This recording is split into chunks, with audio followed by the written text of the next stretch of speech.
So hello to everyone, ये आपकी class number second है of accountancy for your class 11th। आप video number 1 देख कर आइएगा if you are watching this video, because वहाँ पर हमने मैक्सिमम जो टर्म्स होते हैं अकाउंटेंसी के वो कवर करे हैं। ठीक है, accounting terms, basic accounting terms cover किए हैं।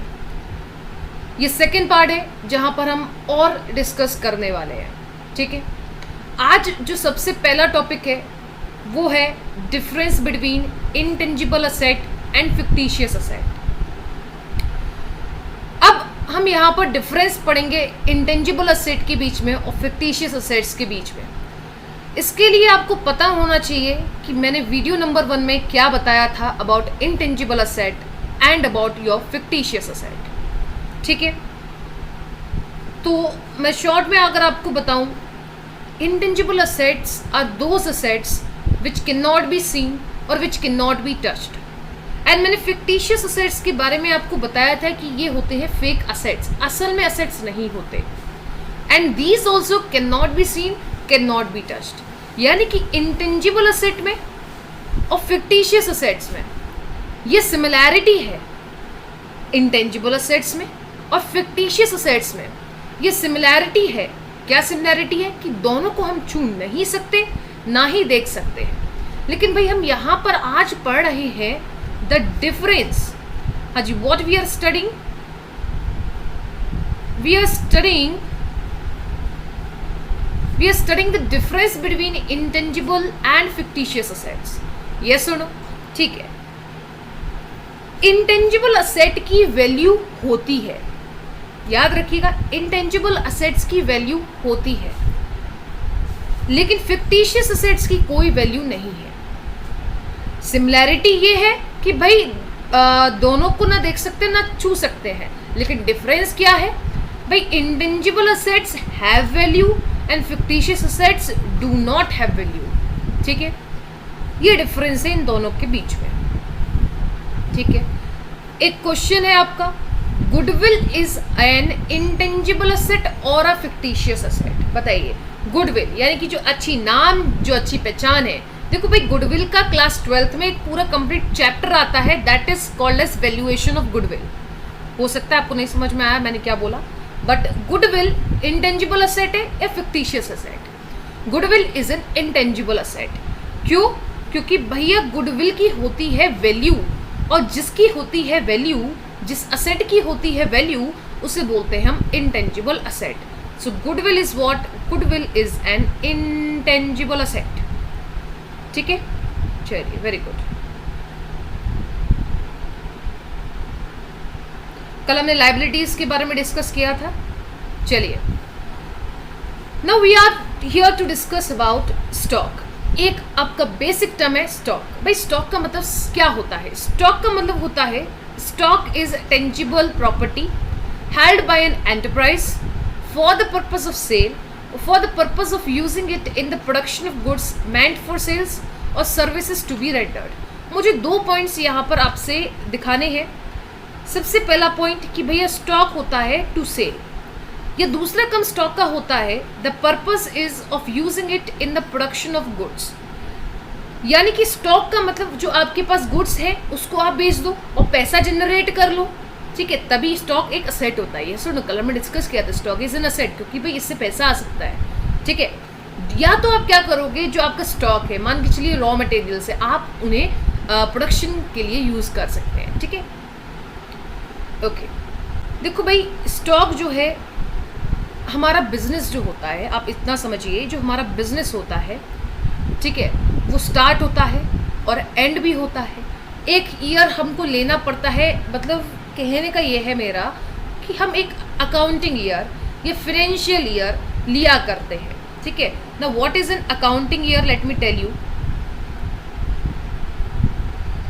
Accounting year starts on 1st of April and ends on 31st of March। यानी कि मान के चलिए 1st April 2021 को ईयर स्टार्ट हो रहा है, तो एंड 1 साल का पीरियड होता है, एंड होगा आपका 31 मार्च 2022। ठीक है, तो इस साल के दौरान सो यहाँ पर आपकी दी हुई है डेट 1 अप्रैल 2021। सो इस डेट को जो आपका स्टॉक होगा उसको हम बोलेंगे ओपनिंग स्टॉक, यानी कि स्टार्टिंग ऑफ द ईयर पे जो हमारा स्टॉक होता है वो होता है ओपनिंग स्टॉक। आया समझ या नहीं? So stock is classified into two parts. First is the opening stock, यानी कि the stock at the beginning of the year, and the second one is closing stock.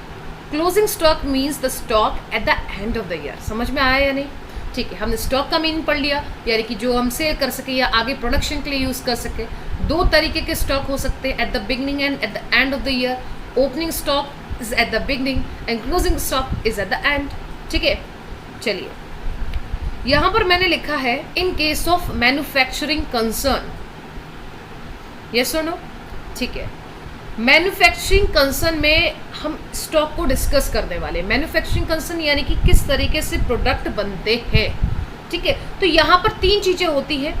एक होता है आपका रॉ मटेरियल, हाँ जी, एक होता है आपका रॉ मटेरियल, एक होता है आपका वर्क इन प्रोग्रेस, और एक होता है, एक स्टेज होती है आपकी फिनिश्ड गुड्स की। Stock can be classified as raw material, work in progress and finished goods. इसको समझने के लिए बहुत बढ़िया एग्जाम्पल हम लेते हैं। ठीक है, मान के चलिए आपको बनाना है आलू की सब्जी। ठीक है, आलू की सब्जी बनानी है आपको, तो जो आपका आलू है, जो आपका नमक है, ठीक है, जो आपकी मिर्च है, वो क्या हो गया? Raw material. अब आप उसे कुक कर रहे हैं, ठीक है, आप उसे बना रहे हैं, वो क्या है? Work in progress. And after that आपने उसे सर्व कर दिया, ठीक है, that is what? That is the finish goods. I think अब आपको स्टॉक का कॉन्सेप्ट क्लियर हो गया, यस और नो? चलिए, वेरी गुड।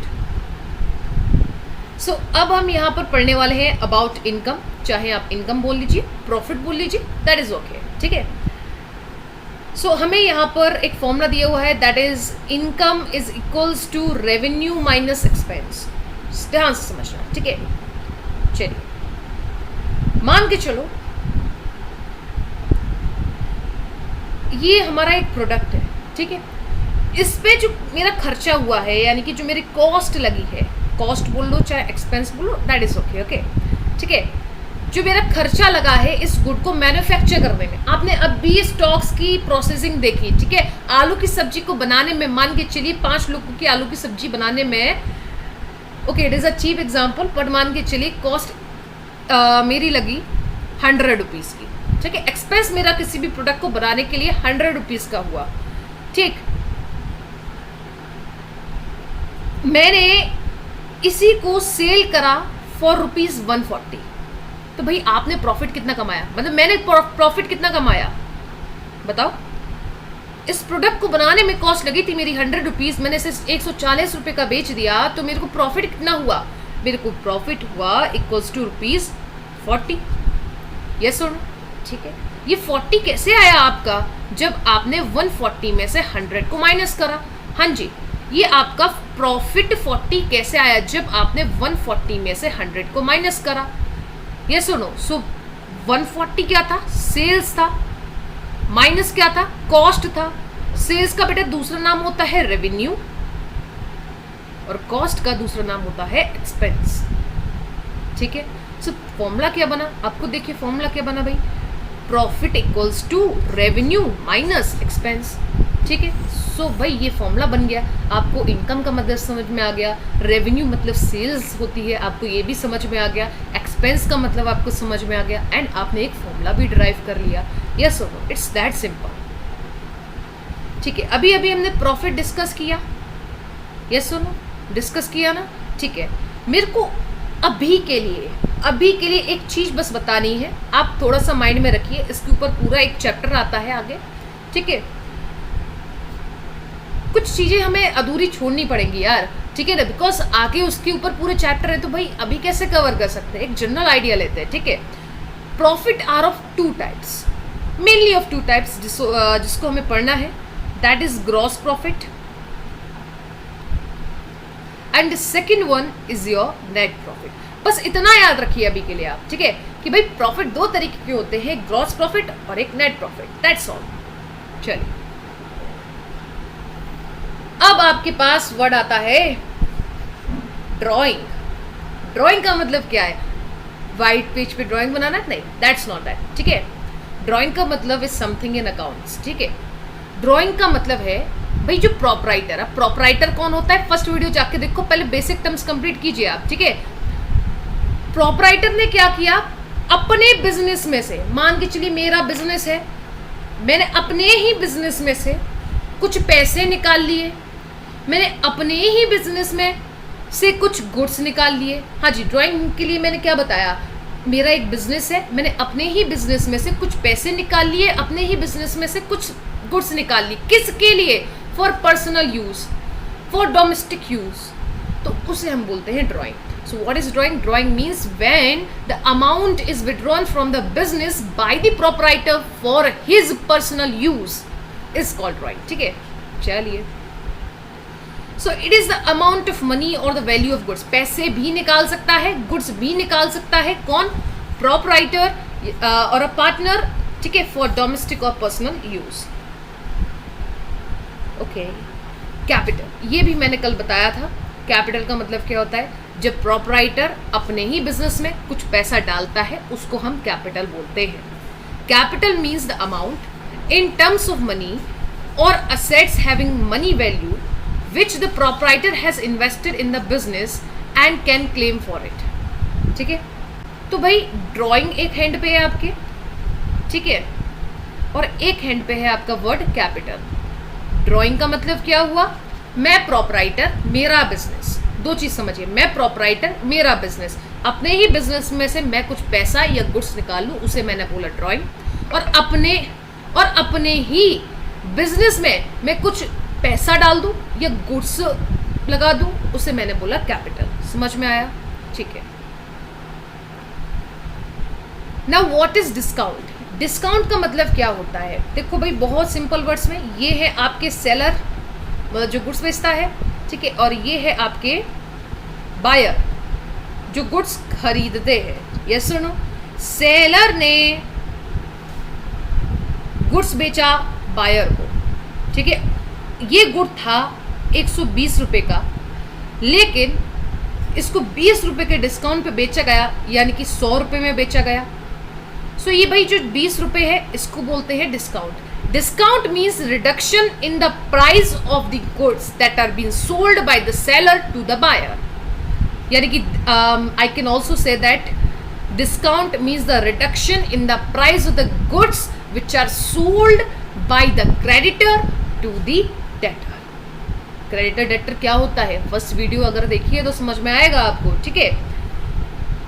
अभी के लिए आप समझिए भाई, डिस्काउंट जैसे कि हमने समझा कि भाई प्रॉफिट दो तरीके के हैं, ग्रॉस प्रॉफिट, नेट प्रॉफिट, इसी तरीके से आप समझिए डिस्काउंट दो तरीके के हैं, trade discount and cash discount. थोड़ा सा अगर मैं ब्रीफ आपको बताऊं, अगर समझ में आता है तो समझ लीजिए, नहीं तो आगे हम डिस्कस करेंगे, ठीक है।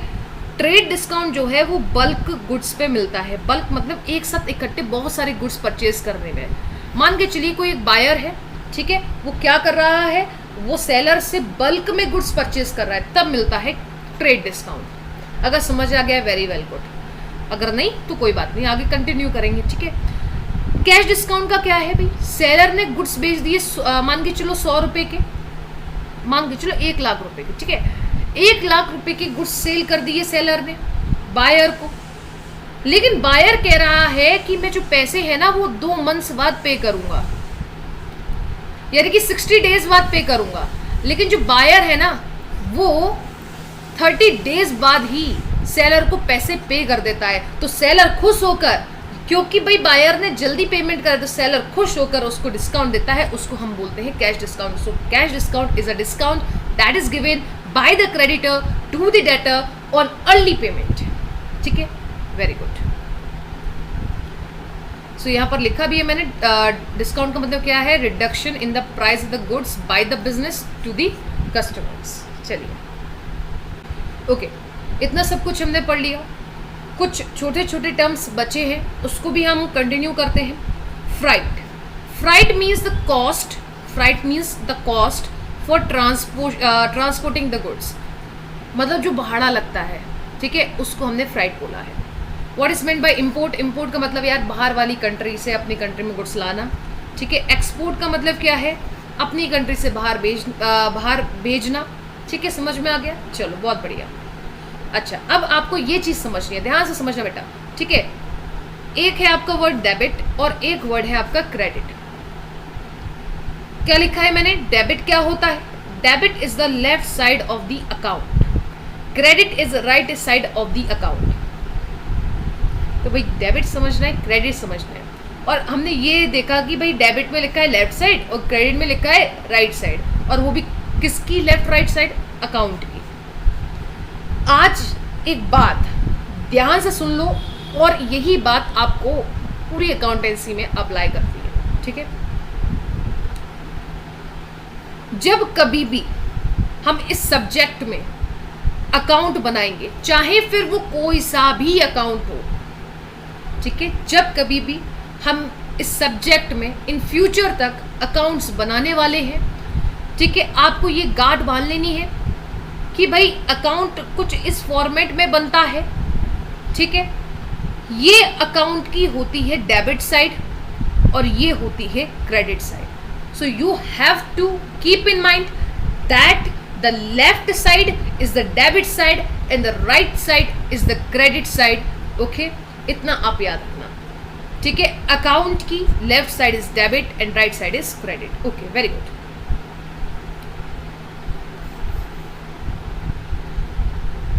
बिल ऑफ एक्सचेंज, ध्यान से सुनिए इस चीज़ को।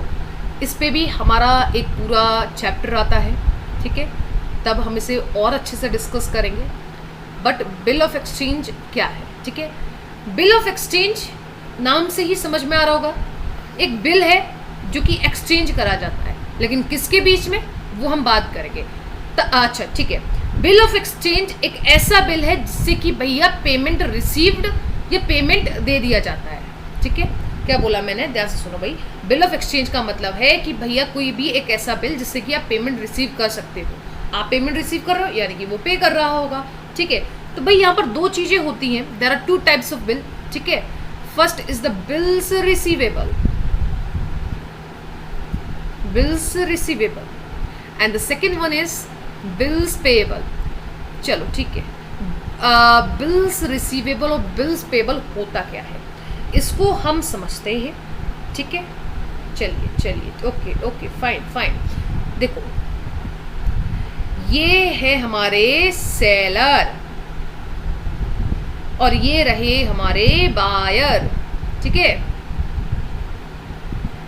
सेलर ने बायर को गुड्स बेचे, अमाउंटेड टू ₹1 लाख। ठीक है, यानी कि सेलर ने बायर को गुड्स बेचे, अमाउंटेड टू 1 लाख। ठीक, बहुत बढ़िया। बायर ने बोला मैं अभी तो आपको पेमेंट नहीं देने वाला, यानी कि सेलर ने 1 लाख रुपीस के गुड्स ऑन क्रेडिट बेचे। किसको? बायर को। ऑन क्रेडिट का मतलब भाई अभी पैसे नहीं मिलने वाले हैं। ठीक है, बायर ने बोला कि भाई मैं 2 महीने बाद आपको पेमेंट दे दूंगा। तो भाई सेलर क्या करेगा? सेलर अपना रजिस्टर निकालेगा और रजिस्टर में से, ठीक है, एक पेपर निकालेगा और उसमें लिखेगा, हाँ जी, उसमें क्या लिखेगा? उसमें लिखेगा कि भाई ये जो बायर है ना, मान के चलो ये मिस्टर एक्स है। ठीक है, तो ये बोलेंगे कि मिस्टर एक्स ने सो एंड सो डेट पर इतने रुपए के गुड्स मुझसे क्रेडिट पे लिए। ठीक है, और ये बिल पहुंच जाएगा बायर के पास, और बायर क्या करेगा? अपने सिग्नेचर कर देगा and he will return it to the seller. तो भाई बिल रिसीव किसको हो रहा है? Bill is receivable by seller and bill is payable by buyer. So भाई इसके लिए हो गया बिल रिसीवेबल और इसके लिए हो गया यही बिल्स पेएबल। आया समझ या नहीं आया? चलिए, अब एक बात बताओ मुझे, कल हमने असेट्स एंड लायबिलिटीज के बारे में पढ़ा। यस सुनो, कल की बेटा वीडियो देखना जरूर, बहुत ही ज़्यादा इंपॉर्टेंट है वो। ठीक है, all the basic accounting terms mostly all are cover there. ठीक है, चलिए आप मुझे बताइए कि बिल रिसीवेबल जो है वो आपका असेट है या लायबिलिटी है? हाँ जी, आपका वो असेट है या लायबिलिटी है? आप बोलोगे मुझसे ये असेट है क्योंकि भाई ये देने वाला है कैश बेनिफिट आफ्टर 2 मंथ्स। इस एग्जाम्पल से तो ये समझ में आ रहा है ना कि भाई 2 महीने बाद हमें पैसे मिल जाएंगे, ठीक है, okay, very good, fine, so good.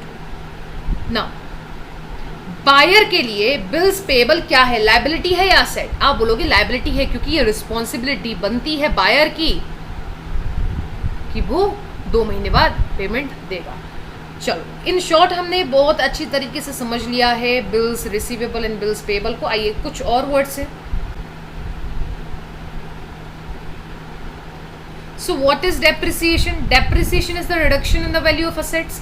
यानी कि कोई असेट आपने 1 लाख रुपए का खरीदा, असेट मान के चलो बेटा, आपने फर्नीचर खरीदा, ठीक है, आपने फर्नीचर खरीदा 1 लाख रुपए का, अब उस पर क्या होगा? डेप्रिसिएशन लगेगा। डेप्रिसिएशन का मतलब क्या है? देखो समझो, मैंने असेट खरीदा 1 लाख रुपीज़ का, उसको हम यूज़ करेंगे अपने बिजनेस में, धीरे धीरे धीरे धीरे उसकी वैल्यू कम होगी, और 1 साल में, मोस्टली 1 साल में जो वैल्यू कम होती है उसको हम डेप्रिसिएशन बोलते हैं। So in very short and simple words, it is reduction in the price of assets. Depreciation पे आपका फुल ऑन फुल चैप्टर आता है, तब इसे बहुत अच्छे से, बहुत डिटेल में हमें डिस्कस करना है, ठीक है, okay. Cost of goods sold. Cost मतलब कितनी लागत के गुड्स आपने बेच दिए। अभी हमने एक एग्जांपल लिया था, आपको याद होगा कि भैया एक प्रोडक्ट 100 रुपये का था, हमने 140 में बेचा, तो 100 रुपये क्या था? हाँ जी, 100 रुपये का प्रोडक्ट था, 140 में बेचा, तो 100 रुपये क्या था? कॉस्ट। उतने कॉस्ट के गुड्स बेचे हमने। मैं अगर आपसे पूछूं कि भाई सेल्स कितनी हुई, आप मुझसे बोलोगे 140, लेकिन मैं अगर आपसे पूछूं बेटा बताओ कि भाई कॉस्ट ऑफ गुड्स सोल्ड कितनी है, तो आप बोलोगे 100। कॉस्ट ऑफ गुड्स सोल्ड का मतलब होता है कितनी लागत के गुड्स बेचे, ठीक है। बैड डेब्ट्स क्या होता है? मैंने, मान के चलो मैं एक सप्लायर हूँ, मैंने इस बंदे को कुछ गुड्स बेचे, ठीक है, मैंने इस बंदे को कुछ गुड्स बेचे ऑन क्रेडिट, मैंने इस बंदे को कुछ गुड्स बेचे ऑन क्रेडिट, और ये बंदा मुझे पेमेंट नहीं दे रहा, तो यानी कि ये हो गया टर्म एज बैड डेब्ट्स। यानी कि bad debts is the amount that becomes irrecoverable. Debtor अब पैसा देने को तैयार नहीं है, ठीक है, बैड डेब्ट्स रिकवर्ड, यानी कि जो अभी तक हमको लग रहा था कि भाई वो डेटर, वो कस्टमर हमको पैसा नहीं देगा, लेकिन अब उसने हमें सरप्राइज कर दिया और पैसे दे दिए, that is called as bad debts recovered, amounts of bad debts recovered, okay fine.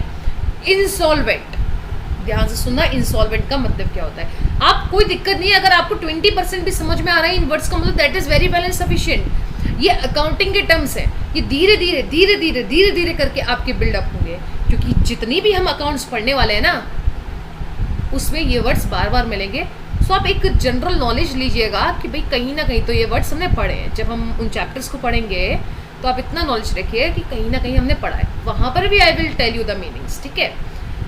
चलिए, लेकिन अभी ये करना इंपॉर्टेंट इसलिए क्योंकि वहाँ पर आपके लिए ईजी हो जाएगा। सो इंसॉल्वेंट क्या है? मैंने इस बंदे को कुछ गुड्स बेचे, हाँ जी, मैंने इस बंदे को कुछ गुड्स बेचे, ठीक है, लेकिन बाय द कोर्ट ये बंदा डिक्लेयर हो गया एज इंसॉल्वेंट, यानी कि अब ये पैसा नहीं देने वाला, कोर्ट ने भी कह दिया। तो भाई इंसॉल्वेंट कौन होता है? वो डेटर जो कि कोर्ट के द्वारा इंसॉल्वेंट डिक्लेयर कर दिया गया है, यानी कि वो पर्सन और वो enterprise which is not in a position to pay debts. Court ने भी बोल दिया कि भाई ये पैसे नहीं दे पाएगा, तो आप काय को पैसे ले रहे हो उससे, वो दे ही नहीं पाएगा तो काय को ले रहे हो ना, ठीक है, okay. So what is meant by solvent? Solvent मतलब वो पैसा दे सकता है। So a person or enterprise which is in a position to pay debts, debts मतलब कर्जा।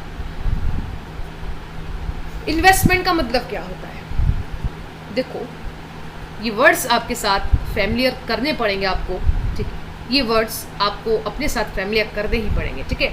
सो what is meant by investment? Business है एक, मान के चलो ये बिजनेस है मेरा, ठीक है, मैंने कुछ, मेरा हो या किसी का भी हो, ठीक है, मैंने क्या करा, मैंने कुछ पैसे लगा दिए इस सोच से कि मेरे को कुछ ना कुछ रिटर्न मिलेगा, ठीक है। सो जो पैसे मैंने बिजनेस में लगाए उसको बोला गया है इन्वेस्टमेंट, ठीक है। Investment means to invest, investment means the deployment of funds, मतलब मेरी तरफ से पैसा गया, और मेरी इंटेंशन क्या था, मैंने अपने बिजनेस में या किसी के भी बिजनेस में पैसा लगाया इस इंटेंशन के साथ, ठीक है, कि भाई मुझे कुछ ना कुछ रिटर्न मिलने वाला है, that is called as investment, ठीक है। Okay fine. अब हमने कल की वीडियो में काफ़ी बार एंटिटी वर्ड पढ़ा था, मैंने वहाँ पर इन शॉर्ट आपको बता दिया था कि एंटिटी का मतलब होता है ऑर्गेनाइजेशन। ये सुनो, सो एंटिटी क्या है भाई, एक इकोनॉमिक यूनिट है विच परफॉर्म्स इकोनॉमिक एक्टिविटीज़, मतलब वो बिजनेस जो कि पैसे का काम करता है, मतलब कुछ बेचता है, पैसे उसे मिलते हैं, ठीक है। आजकल आप बहुत सारी कंपनीज ले सकते हैं, ठीक। सो ये है आपका एंटिटी। ओके सो कल, अच्छा मैं आपको एक और चीज़ बताऊं, एक्सपेंडिचर अभी छोटे से में समझ लीजिए, इसके ऊपर भी पूरा ब्रीफ चैप्टर आने वाला है। एक्सपेंडिचर आपके दो टाइप्स के होते हैं, एक होता है आपका कैपिटल एक्सपेंडिचर, एक होता है आपका revenue expenditure. Expenditure are of two type, first is the capital and second one is your revenue, ठीक है। अभी बहुत ही शॉर्ट वर्ड्स में इसे ख़त्म करेंगे, इसके ऊपर हम पूरा चैप्टर लेकर आएंगे, एग्जाम्पल्स लेकर आएंगे, ठीक है, तब हम इसे सॉल्व करने वाले हैं, ठीक बेटा। So what are capital expenditure, वो खर्चा जो कि आपने करा है फॉर परचेजिंग द गुड्स, और वो गुड्स जो आपके पास आ गए हैं आप उसे यूज़ करेंगे अर्निंग कैपेसिटी को बढ़ाने के लिए। सो ऐसे खर्चे आपके कैपिटल एक्सपेंडिचर होते हैं, and capital expenditure are assets, ठीक है। व्हाट आर रेवेन्यू एक्सपेंडिचर, नहीं समझ आया प्लीज़ आप टोटली इग्नोर कर सकते हैं, अभी के लिए इग्नोर कर सकते हैं, ये चैप्टर्स आगे आएंगे तो पूरा डिस्कशन करना पड़ेगा। तो कहीं ना कहीं जब हम उस चैप्टर को पढ़ेंगे तब आपको ये याद होना चाहिए कि भाई हाँ हमने इतना तो पढ़ा था कि भाई दो तरीके के एक्सपेंडिचर हैं, कैपिटल एक्सपेंडिचर, रेवेन्यू एक्सपेंडिचर, ठीक है। रेवेन्यू एक्सपेंडिचर क्या है, अपने बिजनेस को मेंटेन करने के लिए जो खर्चा हो रहा है उसे रेवेन्यू एक्सपेंडिचर बोलते हैं। चलो मैं एक एग्जांपल आपको दे ही दूं, मशीन्स जो होती हैं आपकी, ठीक है, ध्यान से सुनना, मैंने खर्चा करा मशीन को परचेज करने के लिए, क्या करा, मेरे बिजनेस ने खर्चा किया। वैसे तो बिजनेस और proprietor are two separate entities accounting point of view से, ये सुनो, ठीक है। मैंने खर्चा करा मशीन को परचेज करने के लिए, अब जो मशीन मेरे पास है मैं उसे यूज करूंगी गुड्स को मैन्युफैक्चर करने के लिए, तो भैया उससे होने वाला है कैश जनरेट, क्योंकि जो गुड्स मैन्युफैक्चर होंगे उसे हम सेल करेंगे, कैश जनरेट होगा। So capital expenditure are assets for you, ठीक है। रेवेन्यू एक्सपेंडिचर क्या होता है, देखो भाई कैपिटल एक्सपेंडिचर जैसे कि मशीन्स थी, these are to increase the earning capacity, and revenue expenditure कौन से होते हैं, to maintain the earning capacity, ये बढ़ाते नहीं है, बढ़ाने वाले ये है, ठीक है। अगर नहीं समझ में आप इग्नोर कर सकते हैं, अगर आपको 20% 50% समझ में आ रहा है, ठीक है, इट्स वेरी गुड। सो बेटा कल की वीडियो में और आज की वीडियो में, सो गाइज कल की वीडियो में एंड आज की वीडियो में हमने बेसिक अकाउंटिंग टर्म्स खत्म कर लिए हैं, ठीक है। मैं इसको वीडियो नंबर 2 करके डालने वाली हूँ, ठीक है। ओके, अगर ये आपको कॉन्सेप्ट समझ में आ रहे हैं, ठीक है, तो लाइक कीजिए इस वीडियो को, शेयर कीजिए, चैनल को सब्सक्राइब ज़रूर कीजिएगा, because it keeps me motivated to upload these concepts, ठीक है। ओके, दोनों वीडियोस को कंप्लीटली देखेगा। कल हम स्टार्ट करेंगे with generally accepted accounting principles, क्या होता है ये भी बहुत अच्छे से हम कंप्लीट करने वाले हैं, ठीक है। So thank you so much up till then.